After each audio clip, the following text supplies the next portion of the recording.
And the thing is when you spot clean a carpet, it works until it doesn't. It does. That's what happens. And there's a right way, there's a spot cleaner way to spot clean your life or carpet, and there's a restorative cleaning process way. And I would love to share that with you, the restorative cleaning process, because it's a formula that fuels 3 different strategies that you can restore your life with. Episode number 103. You can get all the show notes and resources at dadhackers.us/103. What's up, Dad Hackers? My name is Patrick Antonucci, and I am the host and founder of this podcast and community of Dad Hackers. Well, Dad Hackers is a community of Christian fathers who are devoted to encouraging, equipping, and enabling one another to become the men that God has created and called us to be, so that we can raise up the next generation of fully devoted followers of Christ and leave a legacy of multi-generational faithfulness. Now, on this show, we primarily interview Christian men to dive deep into their experiences and insights into what it means to be a Christian man, a Christian husband, a Christian father, and a Christian leader.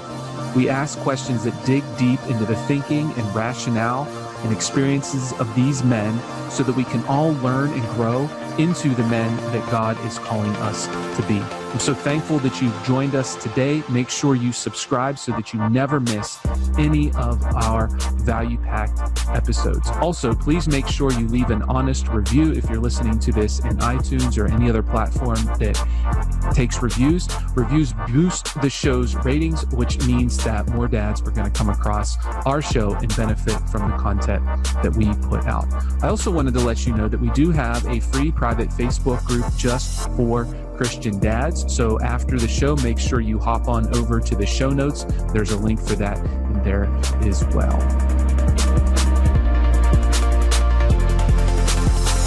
John, brother, thanks for coming on the show today, man. Good to have you. Oh, it's my honor. Thank you. Awesome, man. I'm looking forward to this. And I think we have a lot of exciting things to talk about. And I think guys are really going to get a lot out of our conversation today, just from the relationship that we've built so far and what I know about you. John, why don't you take a minute and just tell us some context about yourself, who you are, what you do, your context as a Christian, husband, father, those kind of things. And then maybe we'll dive into your backstory a little bit, and then we'll get into some other neat things, if you will. Okay, yeah, my pleasure. John William Gray. I am the carpet correcting author of the book, Stop Spot Cleaning Your Life, and the creator of Life Cleaning School, where we help busy professional dads restore their life through restorative life cleaning. And honestly, it hasn't always been like that. My life dream, like as a kid, was to have happiness, happiness. And to me, that wasn't like having a lot of money or being rich or anything. It was just kind of being with my family. And, they would take us to Disneyland and stuff. We would go camping, and that was fun and everything, but I didn't need it. It was just being with my mom and my dad, my brother, my sisters, my cousins. Like, my cousins were extended family, like brothers and sisters. And my brother and I would go live there, and kind of like you, like that ended when my parents got divorced. It was, that was hard. I was like 8 or 9, and, Dad packs his bags and gets in the car, drives away, and never moves back home. And I thought, whoa, that's kind of way out. But fast forward a little bit, he gets married to a new person, and, she has a kid, and I can't really accept it, bro. It's like, it was kind of killing me inside, because here he gets married again, and then he adopts this girl and moves in with her, and I just felt kind of abandoned and hurt and couldn't really process that. So started kind of acting up. And, back then it was really cool, or in, if you will, to like spank and paddle and everything. But Man, they took it to the extreme. You know, they got out the whip or the belt or the vacuum cord, and I was like, oh man, that Wow. didn't really help me. It actually like fueled my fire, like kind of as a rebel. You know, I'm just, Yeah. I don't know, that's kind of how I am, but it wasn't a very good experience. You know, I still love them, Right. and I knew they loved me. It wasn't at a frequency I felt. Yeah. Yeah. Fast forward, I'm like 13 years old, and no, actually I'm 11. And, you know, to scare me straight, if you will, my mom and dad, they come up with this co-conspiracy plan to take me to the orphanage and leave me there because I wasn't acting right. And Wow. dude, I'm sitting there, bro, on the curb of this gigantic institution, crying, thinking to myself, should I just run away or should I just go and turn myself in? And thank God, man, my mom comes driving back. She's like, dude, are you like, John, are you going to behave? Are you going to like do your chores? Are you going to help around? I'm like, heck yeah, mom. Dude, I'm going to be an angel. And yeah, and things started actually getting better for a minute. You know, I was like starting to do the dishes because my mom, she's a single mom. She's working like 2 or 3 jobs. Mm-hmm. Supporting my brother and I. And my dad is not working. You know, he has a wife, but he's not working. You know, something was going on. I don't know. And then one day my mom comes home from work. You know, she's cooking us dinner. It's late, and right afterwards, she gets down on her hands and knees and starts scrubbing our carpet. And I'm like, oh my gosh, dude, you got to take care of this. And I told my mom, I'm like, Mom, let me just do this. So I took that job from that day forward and started cleaning our carpets. And it was cool because it would come out good and it would help mom. And I just felt like I was being a little more responsible. And, you know, you can always need those brownie points, right?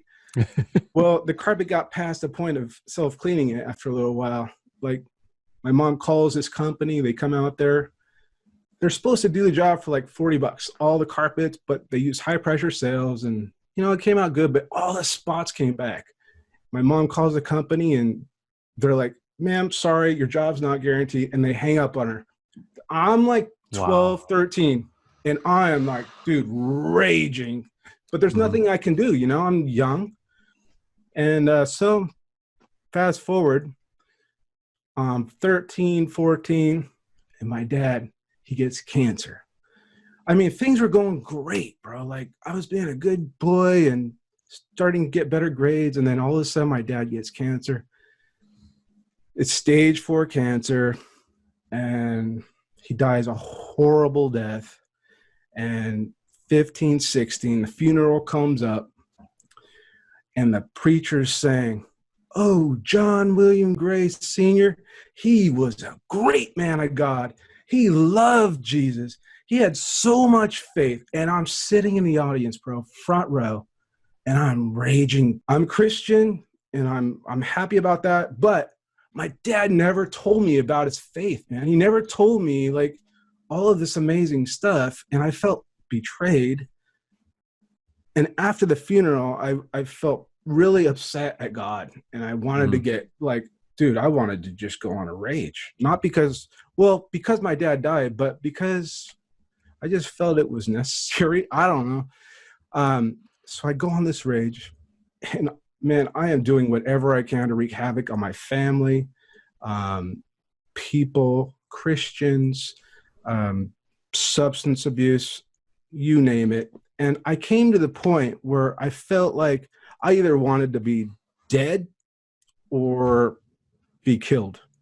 But I didn't have it in me to kill myself because that was, against a moral line that I didn't want to pass. You know, that's just how we were brought up. But anyways, I start doing crime.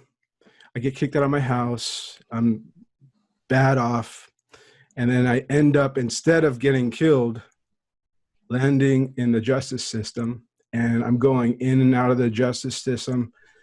I get out and I remember just wanting to be happy. Like that happiness wanted to come back to me. And I thought to myself, well, what can I do? And I thought to myself, I don't want to be institutionalized.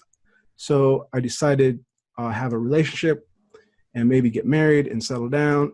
And I did. And I got married. But the thing is we're both substance abusers, so to make it better, we have our daughter, and it was great. I mean, my daughter, I love her with all my heart. The joy came. It filled me like nothing else, but it didn't take root. And 5 years of a toxic marriage, man, was worse than the jail. I mean, it was bad. So we ended it in divorce. And oh my gosh, it was horrible. Not seeing my baby girl, waking up to her every day. It was like physical agony. Not just that, but in my mind, in my heart. I couldn't eat, sleep, think. And then I remember my mom giving me these tapes, right?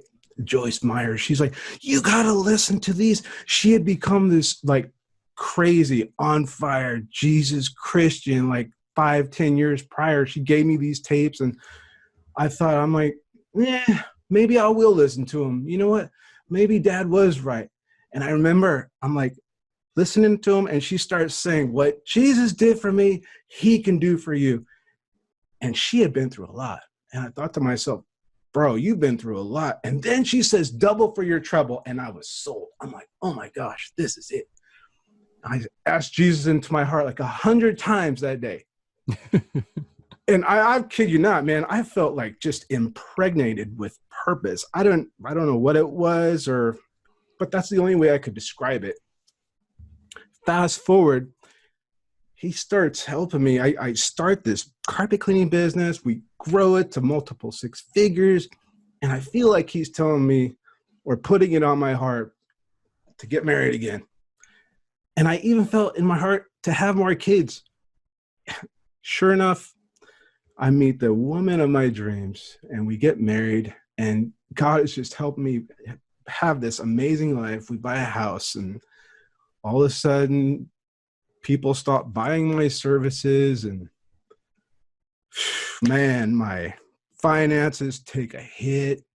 And I start noticing all of these like reoccurring spots coming up in my life, like they're on a mission to take out my marriage, my business, my relationship with my kids.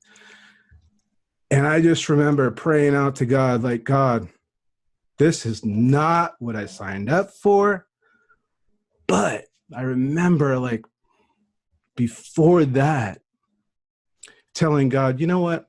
I love my drugs and my substances as much as I love Jesus, but there's no way I can stop. It's like I'm totally addicted, and I'm going to keep doing these drugs and keep loving Jesus. And if you want me to stop, then you're going to have to do something about it. Because I'm not. I can't. It's like the air I breathe, right? Just cope with the loss of my dad, my parents' divorce that I never resolved, and the agony of not seeing my baby girl every day. Yeah, a lot of hurt built up inside. Dude, it was horrible. Lots of wounds. And to be honest with you, the pain of not seeing my baby girl was worse than my parents' divorce and my dad's death and cancer combined. It was horrible. Because she's there. Like your dad's gone, he's not going to like come around the corner, but your daughter, she's still there. She's out there, and yet you can't see her. She's there. I can't see her. I don't know if she's okay. I mean, we talk, a lot. I mean, but it's just that tension of not seeing or touching or actually holding. She was a baby. I mean, so yeah. And I remember I'm sitting there. This is not what I signed up for. But the thing is against my will, God took my addiction from me. The very next day, I said that prayer, man. And I thought to myself, you know what? If he can set me free from my addictions like that, he can help me restore my life. And I just started pressing in like no other.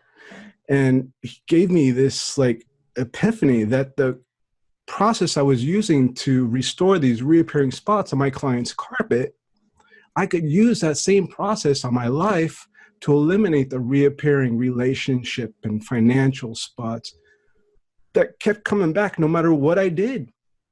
And I was able to, man, restore my relationship with all my kids, with my wife, all the hurt feelings, the mistrust, the relationship walls. It was like, I'm sitting right here, just a walking, talking miracle, man. The fact that my life is restored, let alone that I'm actually here alive, still in business. And wow. So when you say God took the addiction from you or helped you overcome that, could you jump into that a little bit more? Like, did you just wake up the next day and you had no desires? Was there a process he led you through specifically to overcome that addiction? Because a lot of guys are trapped in addictions, whether it's with substance abuse, whether it's with work, whether it's with alcohol, whether it's with pornography, I mean, or food or whatever. So many guys desperately want God to take that addiction away. And I'm not saying that if you say these magic words, God's got to do it. He's got to take it away. Because some people I know that, boom, it's gone. And then other people, for whatever reason, it's just hanging on forever, like this thorn in their side, like Paul talks about. But in your experience, can you tell us a little bit more of that piece of the story of how God relieved you from the addiction to substances? Yeah. Okay. So like I said, I'm kind of like the whole, that guy, that rogue person. You know, I'm one of these guys that like, I wear Crocs, bro. I'll wear into the store. I love them. They're comfy, man. It's like, that's how I roll. I wear had my camo Crocs on earlier today. No, that's awesome. and I also wear like a V-neck shirt and Dickie shorts. And that's like my life uniform. I say that because... Do you wear socks with your Crocs? I just gotta ask. Oh man. Yes. With or without. It's just, you know, that's how I roll, man. My wife doesn't really like it, but that's how I am. You know? And okay, so back to that story. Right. So I'm a fresh Christian, like days, weeks, months. And I am going to church as much as I possibly can. Mm-hmm. Sundays, Wednesdays, and listening during the week. But every time I go to church, I am intoxicated. I am high as I possibly can be. Wow. And because I wanted to prove a point. I wanted to prove not to anybody else, to myself, that God is real or not, Jesus is alive or he's not, he is powerful or he's not. And I still had this thing against Christians, against believers, against people of faith, because my dad didn't share it with me. I thought, if it was so good, why did he hide it from me? So I would go every time, just embarrassingly intoxicated. And people would look at me and I would get the reactions that I was expecting and wanted.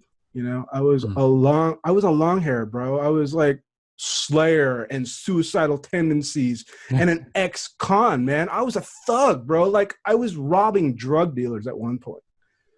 And I kind of wanted people to be scared of me, to be honest. But anyways, every single time I go to church, praise and worship would come on. I would be so high. By the end of praise and worship, I am just crying, dude. And I'm trying to hide it because I'm trying to be some tough guy. Right. By the end of praise and worship, I am stone cold sober, man. Every single time. I could not believe it. Pastor starts talking about Jesus. Dude, I could not get enough of the word, of these stories. And I just kept on going, right? And then I have that incident. Oh, wait. And then I'm like starting to just fall in love with Jesus. And I mean, it was just amazing. But then my grandma, my dad's mom, she's on her deathbed. And this was like a month or two after I get saved. And I go over there and she's not remembering anybody or anything. And I think to myself, I got to share Christ with this lady because she does not know him. None of my family knew him. We never prayed at Christmas or Thanksgiving or anything. Nobody ever mentioned God or Jesus. And I'm thinking to myself, okay, I'm going to go over there. I don't know how I'm going to bring him up, but whatever. Let's just try something. I go there. Hey, Grams, how you doing? Oh, what'd you do today? And I have my daughter with me. And I'm like, oh, Ash and I, we went to church. Well, what do you do at church? Oh, we sing and we have, we learn stuff. And, well, what do they teach you about? What do you sing about? Oh, we sing about Jesus. And I'm thinking to myself, like, wait, what? Like, how are we talking about Jesus right now? Lobbing you softballs, like, huh? She's like, who's this Jesus guy? Like, what's up? And I'm like, oh my gosh, Gramps, he is the most amazing person. He came to this earth. He is sinless. He died for our sins. He's in heaven. And do you want to meet him? And she's like, yeah. And dude, she gets saved right there, bro. I go home. And that's when I have that conversation with the Lord. I see my paraphernalia on my coffee table. I take my daughter home. I go to my house and I have that conversation with God. If you're going to do something, it's going to be about you. But I go ahead and I get high and I go to sleep and I wake up the next day. I go to work. I'm doing my carpet cleaning thing. I'm doing like 3 or 4 jobs. And I come back home and I'm like, what the F is going on, dude? I see my paraphernalia. For the past 15 years, I had gotten high or stoned or intoxicated every waking moment of my life.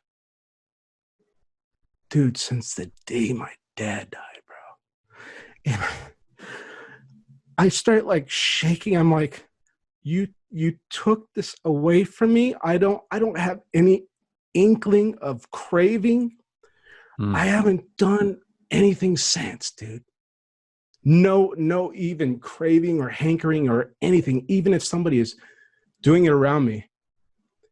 And it was like that overnight. Wow. Overnight. But here's the thing, getting back to the process. Yeah. So I believe with all my heart that it was a fully engaged and honest, broken heart to the Lord, just saying, dude, Lord, I don't even want to give this up, let alone if I could, I wouldn't do it. It's got to be something that you're going to do. I just believe it was that transparency, and his willingness to reveal his power to me. Like, he knew I needed to like experience that, to be like, actually have fear and trembling and fear of the Lord. And man, everything changed. It was like a paradigm shift for me. And it was nothing I did. It was all him. It was like, dude, crazy. But here's the thing. Can I share one more thing with you about that? Go for it.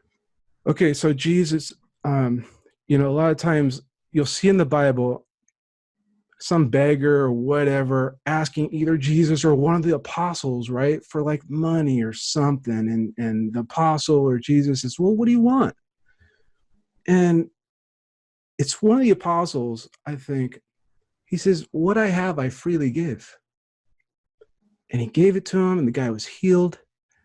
And I remember thinking to myself, dude, there was this window cleaner guy, and he was at this job that I was at. I was cleaning carpet, and he starts giving me his testimony, and he starts telling me about this addiction he has and that he's tired of it. I'm like, bro, check this out. I have this gift. I just know it.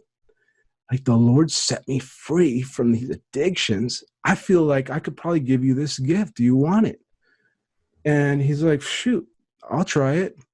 And I prayed with him. I told him I gave him my testimony about the drugs, right? Mm-hmm. And I lay my hand on him, pray with him, and he leaves. And I kid you not, it was probably like 1.5 years ago. I see him again on another job because we have these common referral sources. Mm-hmm. he didn't even really remember me, but I remembered him. And I asked him, do you remember that time we were in Port Hueneme, California, right near the Navy base? You were cleaning windows. And I said, hey, bro, I have this gift. I think I can give it to you. Whatever happened with that? Are you still like having hankerings? Are you still an addict? Dude, clean. It happened again with somebody else, man. I'm telling you, these gifts that we have, these kingdom gifts we have them to give, man. And I want to encourage you, bro. I know you got some gifts. I know you have some gifts. And I just encourage you to loose them, man, because there's power, bro. Dang. So yeah, that's how I got free from my addictions. Sometimes people can't even believe it. Yeah. So that's okay. That's a pretty fantastic story. Well, thank you, man. That's all the Lord. It's amazing. I have many stories like that. Oh, I'm sure you do. I'm sure you do. There's just so many things that I connected with in your story. When you were talking about your parents hurting you, but you still desired that relationship with them. It made me think how I think God put in every child a desire to be loved by their mother and to be loved by their father. And that's what really fires me up about doing what I do with Dad Hackers, is helping to try to restore those relationships and impact other men through my story, through interviews like this, through whatever I do, to help point men to the path that the Lord would have them on to impact their family. Because the family is that it's the basic building block. It's the basic unit of the church and of society. And if we can get families fully engaged for the Lord, his church is gonna just explode, and his kingdom is just gonna be everywhere. And I really think it comes back to the men in the family. And I from your story that you've shared so far, I could tell that you're a guy that wants to be that guy, that wants to lead your family well, that wants to impact the kingdom. And a lot of the responsibility for all that is put on the man as the leader, as the head of the home, and those kind of things. And so I'm just excited for your story and some of the things that you have. So tell me some more about this analogy, I guess, between these reappearing stains in the carpet and the spot removal system, if you will, for a life that you talk about in your book. You said you wrote this book, Stop Spot Cleaning Your Life. And well, first, before we get into that, when you say people are spot cleaning their life, what are you referring to there? Okay, anything really that they are doing to try and make their life better, or make a situation better, or reach a goal, or something like that is spot cleaning. It's crazy. So yeah, and it's just our innate response to make things better. We all, like you said, we all want to be loved, right? We all want to be accepted. We all want to be fulfilled. And all of those equate, in my mind, to like happiness. You can't, you can be happy and not be accepted, but not to the degree that you could be happy if you feel accepted and not judged. So yeah, that's, and how that relates to carpet, man, everything. If you look back on my life, bro, anybody, if you read the book, you would see that my life, if it looked, or it was compared to a carpet, it looked like it had been soiled and spot cleaned one too many times. Like it was on the verge of bye-bye, sayonara, like death. Really. Because I honestly and truly wanted to die or be killed by cops. Like, it was nuts, man. And it's the same thing with a carpet. Like for me, I write the book, Stop Spot Cleaning Your Life, a guide to restore your life to radical, clean happiness. Okay. So for me, clients that get a carpet, they get it because it looks cool and they're happy when it's clean. When it gets a spot, nobody is happy. Yeah. I promise. And the first thing what they want to do is they want to spot clean it. So they get some spotter, they spray it, they agitate it, and voila, it's gone. And with life, it's the same thing, man. A spot gets on our life carpet and we want to get rid of it, whether it's a conflict with a spouse or a kid or our own children, or an accident happens, like whatever it might be, the economy tanks, our finances are bad, or we gain some weight and we want to lose it, or we want to gain muscle to look good, or we want to buy a house or something like that. What do? We look for the quickest fix possible. Spray a little spot cleaner and get rid of that spot, make it clean and happy again. And the thing is when you spot clean a carpet, it works until it doesn't. It does. That's what happens.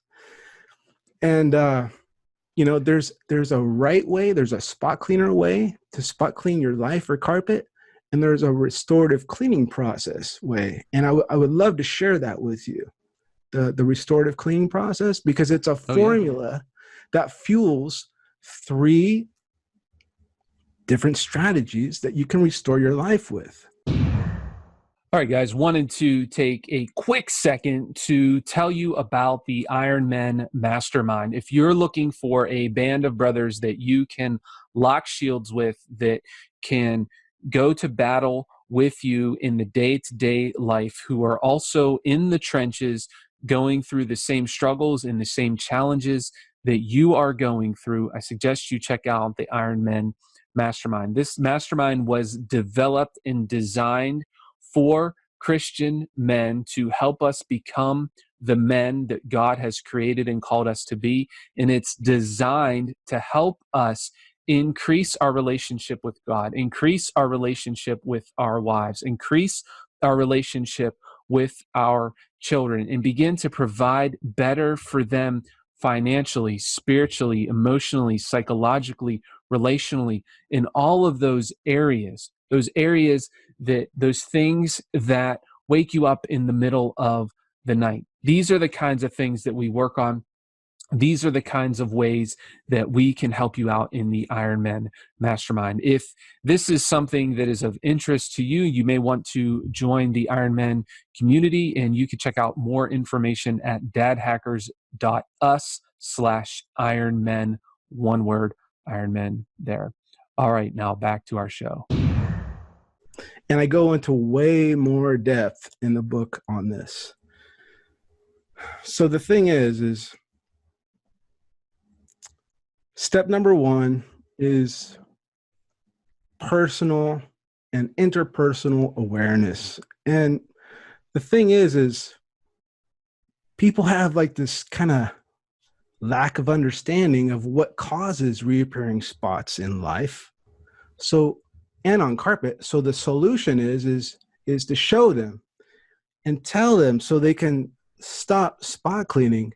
And the thing is when a spot happens on a carpet or your life, when it comes to awareness, you have to be aware of what that spot triggers in you. Like emotions, like physical reactions, like your nervous system reacts to like spots and stains, even if on your carpet or on your life. Like for me, when I am falsely accused of something by either a loved one or someone else, it makes my skin crawl. It reminds me of my parents just accusing me of something I didn't do. Mm-hmm. That's step number 1. Step number 2 is accountability. Accountability for your thoughts and feelings. Because if you're not accountable for those thoughts and feelings, they will dictate your reaction and you will spot clean. And step number 3 is aligned action. Now, see, aligned action is a game changer. When it comes to aligned action for my students and or my carpet care clients, I ask them, okay, what's your goal for the carpet? Or my students, what's the goal for your life? And they'll be like, I just want to get rid of this spot. And I could totally understand that because that was me too. You know, I wanted to just make my life better, make my finances better. But aligned action is all about a compelling vision for your life. Not just a compelling vision, but a God-given vision. And I call it the BHAG because, man, you know, there's these 2 or 3 different business books. E-Myth is one of them, and Good to Great is another one. And they talk about the BHAG. But what they don't say is the God-given goal. They say the big, hairy, audacious goal. When it's God-given, man, it has to be impossible, bro. It has to be impossible for you to achieve without divine intervention. It has to be impossible to achieve without you integrating and implementing all your gifts, your talents, your passion, your beliefs, your morals. I mean, everything. That's aligned action towards that compelling vision. And step number 4, now here's the thing that sets my life cleaning and my carpet correcting totally apart. So that spot that you're going to spot clean, right? That was already spot clean that you want to get rid of.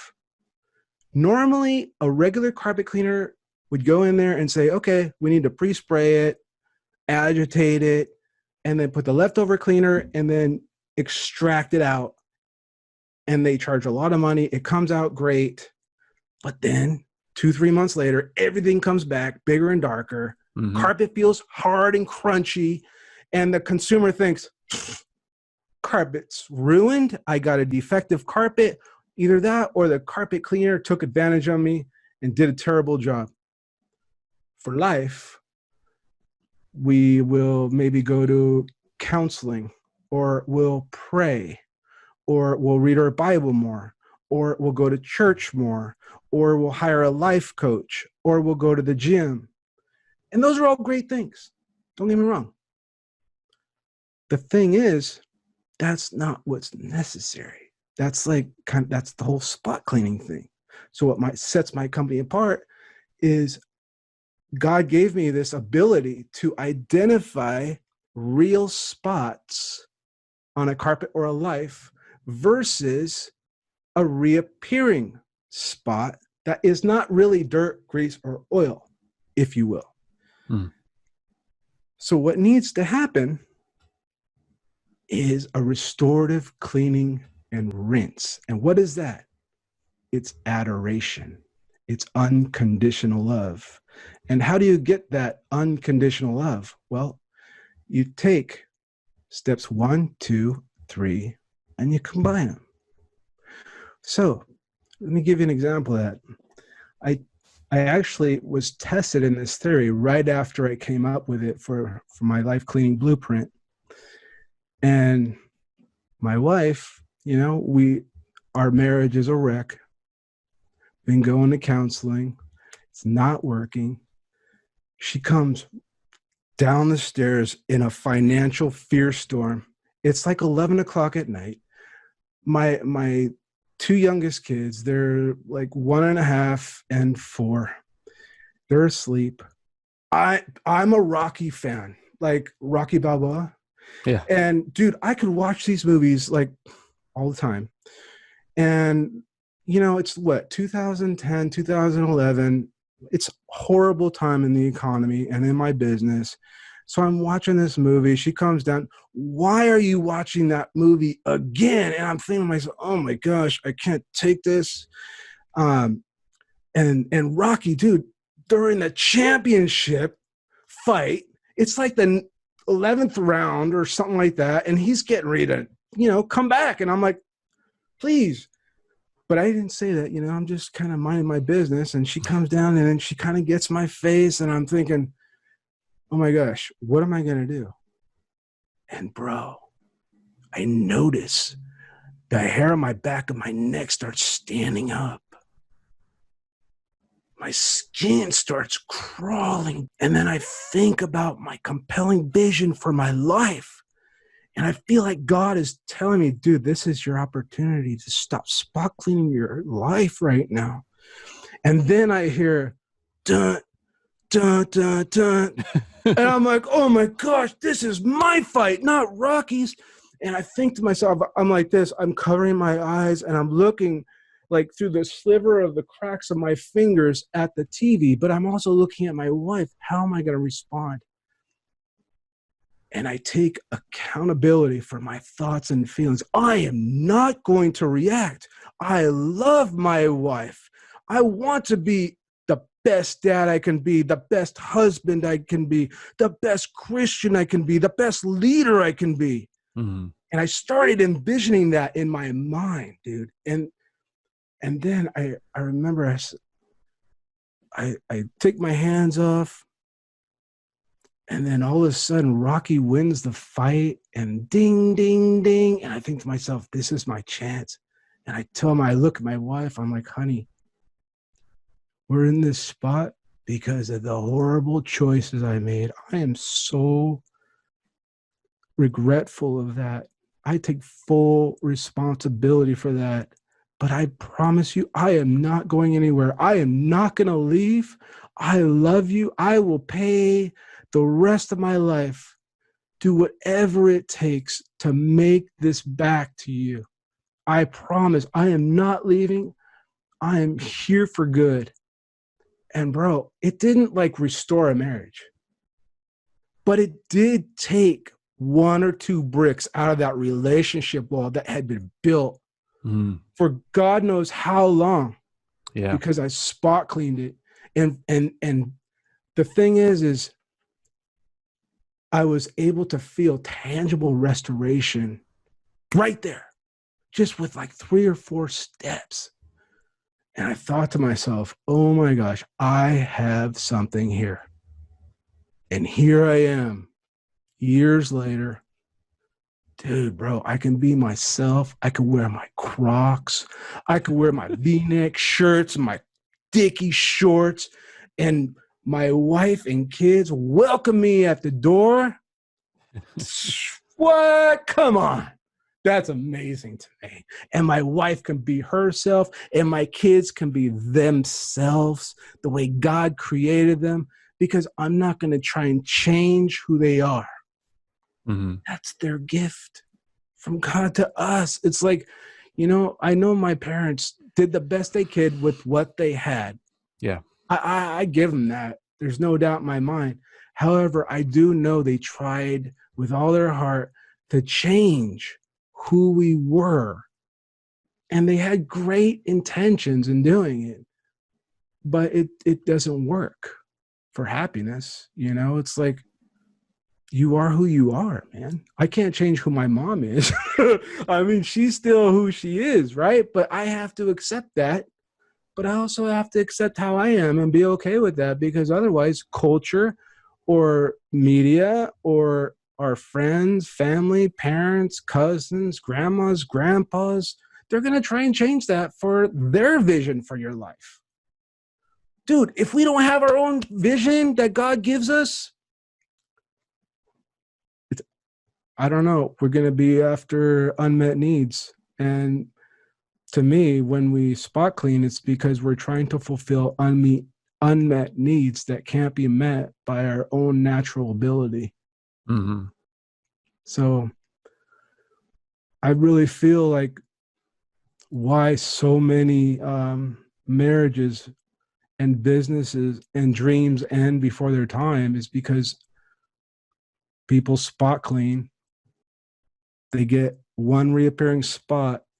If that doesn't get solved or resolved permanently, it leads into what it does, until that marriage dream or goal ends or gets replaced before it's time. Yeah, man. So many things it makes me think about in your story. One in particular, that vivid image I got when you were watching Rocky, and your wife came down and was upset. And it sounds like to me that you stepped back for a minute and did the personal, interpersonal self-awareness step, and you really, which to me sounds like you intentionally thought about the situation before you responded to her. And I think this is key in a lot of ways, and there's many applications that we could get into. But I think a lot of times what happens is men just react to the situation and get defensive instead of responding. In my mind, there's a difference between reacting and responding. Reacting is just that. You're not thinking, you're just full bore ahead, getting defensive, prideful, whatever it is, arrogant. But responding means you've assessed the situation and you've come back in a reasonable, well thought out, I guess, response. And another thing that it made me think about is when you took your wife and you said, this is my fault and I'm going to do whatever I can, you really took responsibility for this situation and your part in this situation. And I think that's, and I know, I don't just think, I know that that's key in a lot of relationships, because a lot of times the pride that men have, and we all have an immense amount of pride and arrogance, the pride that we have prevents us from accepting responsibility of a situation and our part, our contribution to that situation. And I firmly believe that as leaders of the home and the husbands of our marriages and the fathers of our children, we need to willingly take responsibility, not only for our part, but for the whole situation. For example, had your wife come down in a financial frenzy because of all the debt that maybe I'm just making this up, maybe all the debt that you got in because of her uncontrolled spending, maybe, yeah, that's her fault, but still, as the leader and protector of your home, it is partly your responsibility to take care of that. And I'm kind of getting off on a tangent there, but back to what you did, I think that is very key, how you admitted responsibility for the situation and you made a commitment to making it right. But we have to be careful there, because if you didn't follow through on that commitment, then that would just be one more piece of evidence that your words don't matter. And I think that is something that we as men need to be very careful with, is the words that we say, the commitments that we make, the promises that we give. Because so many times we say things because we know that's what somebody wants to hear in the particular situation, and we think it's going to make them feel better. But if we don't follow through on the back end, the long-term result is destruction and disharmony and defeat. And that's not what we're after. And that you're exactly right. But that's why it is imperative that you have to have that God-given vision, because that God-given vision has to be so compelling to you, you're going to do anything to achieve it. Like for me, bro, all I wanted was happiness, man. I wanted fulfillment. I wanted to show people and help people like have the relationship and intimacy with the Lord that I have with him. And like I was telling you about that free gift, like that I gave away, like I want to be able to give that to people, like that process. Because here's the thing, dude, that process is not limited to your wife. It translates in every arena of your life. It's every decision. Like I used the what's it called? The cleaning mistake eliminator strategy all the time. It's like a decision-making filter the first three A's, the awareness, the accountability, and the aligned action. You can make any decision in your life and make the right decision every single time with just those first three steps. Because you're not thinking about yourself. You're not thinking about anybody else. You're not thinking about the aftermath of a potential problem. You're thinking about taking one aligned step onward and upward towards your compelling vision every time. And not only do you make that right decision every time, you're living your vision every day, every decision of your life. And it's, dude, it's amazing. It's amazing because you are envisioning that every time, man. I mean, people talk about vision boards, and I love vision boards, but there's something else when you have a full-blown illustration in your heart, engraved in your mind, that you see every time you're making a decision. It's powerful, man. And when I can't even imagine being raised like that.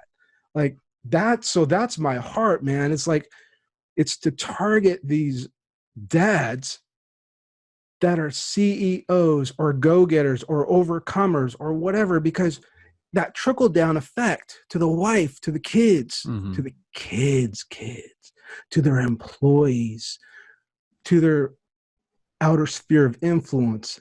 Dude, that is recognizable. That is you can be an overt or covert cultivator of transformation, man. It's powerful. It's really neat. Yeah. Yeah. And I think that speaks to the impact. That's really what it sounds like you're saying is you have tremendous potential to impact not just your wife, not just your kids, but that everybody that your sphere of influence covers. And I really liked how you mentioned about not just your wife or your kids, but your kids' kids, your grandchildren, your great-grandchildren. And I think a lot of us don't think multi-generationally whenever we're making decisions. We think, how's this going to affect me? Perhaps how's it going to affect my wife? Perhaps how's it going to affect my children? But see, my mindset is looking, what's the trajectory of my life? Where is it going to go? And how is it going to impact not just my children, but my grandchildren, my great-grandchildren, and generations that I'll never meet, but are going to be impacted and influenced by the decisions that I make and the things that I pass on to my children that then pass on to the next generation. And that's like a big vision that you talk about, this big all-encompassing vision that's bigger than yourself. That's kind of my vision for my life is having that multi-generational impact. And I want to help as many other dads as possible impact generations, because as you've seen growing up in a broken home, you could see the potential impact that's going to have negatively in a spiral downward for generation after generation. And it probably didn't just start with your parents. There was probably some trickle down from their parents or grandparents or whatever. And so I want to reverse that and flip it and have it spiral upward. You talk about moving forward and upward. Yeah, upward toward the Lord, and that our children and our children's children and their children and so forth and so on, that it would just keep getting better. Like that the foundation that my wife and I lay in our family, that our kids could build off of that and go a flight higher, and that their kids could build off of that and not have to fight the same battles that we had to fight to lay the foundation that we laid, but that they can move on to bigger and better battles and just keep going onward and upward, like you said, man. Love Amen, man. Yeah, it's crazy because like I describe in the book, the radical clean happiness, but to me, that phrase, radical clean happiness, kind of limits the ability of the process, because it's like a matrix of happiness. Like there's not one level. It goes in perpetuity. I mean, you're going in a new phase and a new phase, and that new phase does bring more radical clean happiness, fulfillment, and acceptance than you can ever imagine. But that it's really just the beginning of a new normal until you start the new normal. And it's like you're standing on the shoulder of giants, because this is not like from me, you know what I mean? This is like totally Holy Spirit. and all of the influencers that have influenced my life. I mean, I think of the Stop Spot Cleaning Your Life, and I wrote it in a way that I wanted to be. I'm a full-on entrepreneur. I love business, and I love happiness, fulfillment, and prosperity. And when I say prosperity, like, I feel like God wants us to have that both and dream. And that's the God-given dream. It's to have what money can buy and what money can't buy. That's my personal preference. And that's how I wrote the book and built the process. And some of the books that impacted my life in a way I'll never be able to articulate is Good to Great, is E-Myth, is The Circle Maker, is The Purpose-Driven Life, is The 4-Hour Work Week. And I combined all of these books, and I wanted to be able to integrate them in a way where it encompassed your personal and professional vision, because that was another huge thing that was jacking me up, man. I was doing really good in business, bro. I had this huge vision. I was going after the vision, and I would become successful in business, make the money, but my personal life, my marriage would struggle because of it. I'd have to sacrifice. But when you implement and integrate your personal and professional dream, your vision, into a God-given dream, forget it, man. They're as one.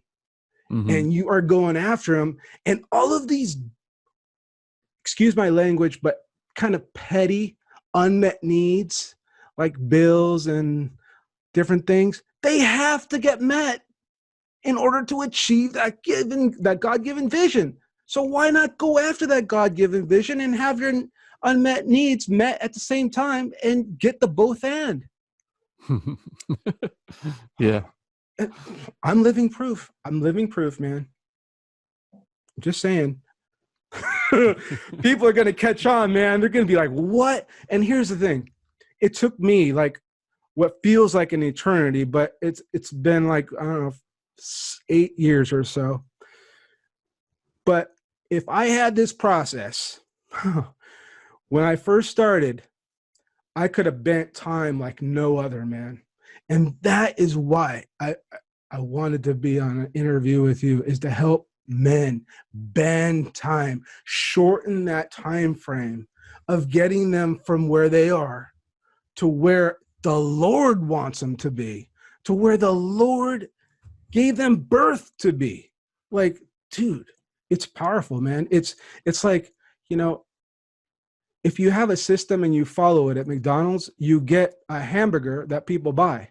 If you follow this system, you get rid of spots in a way, they go away and stay away, and you take one step onward and upward toward your vision until you're just tasting it, man. You're seeing it, and then other people are experiencing it, and it's like you become this favor magnet, man. It's like I tell people, it's like having a magic eraser, like Mr. Clean and Magic Eraser. It's like, whoop, bye, bye, Spot. You know, and the thing is here's what's crazy. So let's get back to that carpet and life parallel, that metaphor. We get saved. The Holy Spirit, what does he do, man? He stamps us, right? He coats us with him. Carpet, it gets made with the stain guard coating, kind of like the Holy Spirit. And honestly, if a client was to get a brand new carpet with the stain guard, the stain resistant carpet, you always hear about it. It's like the miracle thing. And I believe with all my heart, it's like one of the best miracles on this earth is carpet. You get a spot on it. People normally go for the spot cleaner, but all you need to get that spot out is like vinegar and water, 50-50. That's it. It'll take the spot out because you're not cleaning the actual fiber. You're cleaning the coating on the fiber. So it comes right out and it doesn't come back. You get that spot cleaner, you spray that spot, you agitate it, and it comes out. But what's wrong with that? Why does it come back? The reason it comes back is because there was one step missed. They didn't rinse the detergent out. They left it in. So that detergent, it's slippery. It slides down that coated fiber. And after time, it wicks to the surface because it's not vinegar and water, so it can't evaporate. It has to wick. And to the untrained eye of millions of consumers and carpet cleaners alike, that detergent, that soap residue that wicks to the surface, it 100% of the time looks like a regular spot, but it's not. It's just the residue from the left behind spot cleaner that wicked to the surface. So what do? You guessed it. They get a stronger spot cleaner. They go through that same pattern, and voila, it comes back bigger and darker. Kind of like life. Yeah. First, it starts with sorry. Then it goes to, I didn't mean to. I promise. I really didn't mean to. And it progresses from that point forward. Now, here's what I know, and I can tell you from years and years of carpet correcting experience, the carpet that looks like it's been soiled and spot cleaned one too many times and ready for replacement is 99% of the time never ready for retirement or replacement. It's always just inundated with multiple layers and applications of different spot cleaners. The same was true for my life, bro. The same was true for my life. It wasn't ready to be replaced. It was ready to be restored and empowered, just like everybody else. That's it. It's my story, man. And I'm sticking to it, bro. Amen, brother. That's a good story. Well, John, we're bumping up against the end of time here, man, and we got to wrap it up. But I really appreciate your story. I appreciate you coming on the show, and I appreciate the 4 steps of the restorative cleaning process that you shared. And I think guys are going to get a lot out of that. John, if guys want to get in touch with you, connected with what you're doing, grab a hold of your book, what's the best way they could do that? Oh, they can go to johnwilliamgray.com, and that's Gray. And they can go to Facebook /Stop Spot Cleaning Your Life, and Instagram, Stop Spot Cleaning Your Life. And to be honest, I would really love to just give your listeners a free copy of the book. And if they want to go to that johnwilliamgray.com, it'll be there for them for a limited time for free. Awesome, man. I appreciate your generosity there. I'll definitely put those things in the show notes and links there so guys can just tap on that and take advantage of those resources. And I'll probably link up some of those books that you mentioned as well. If guys want to take advantage of some of those. And I've heard a lot of those and read many of them previously, and they're really good books. As we wrap up, John, one final question I like to ask everybody that's on the show.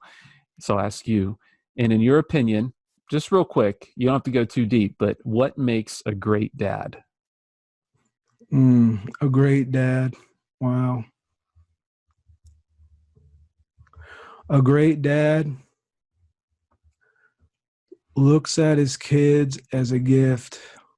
A great dad learns more from his kids than he does from life. And a great dad doesn't try to change his kids. He tries to guide them and nurture them and give them a safe place to be the gift they were born to be from the one true living King Jesus. Amen, brother. Amen. All right, John. Well, we got to wrap it up here. So I appreciate you being on the show. And thanks again, man. I really my was pleasure, honored my to honor. talk with you. Thanks, Patrick. Bye-bye. All right. All right, gentlemen, that's all we have for today. Thank you so much for tuning in. I hope our conversation was a blessing to you and that you leave this episode better equipped to be the man and the father God has called and created you to be. If so, then I ask that you please leave us a 5-star rating and a quick written review in iTunes. Then make sure you head on over to the show notes to get all of the resources for this episode. While you're there, you can take part in our 5 Days to Be a Better Dad challenge, as well as get involved with our free Facebook community. All right, gentlemen, until next week, remember Proverbs 27:17. As iron sharpens iron, so one man sharpens another. Stay sharp.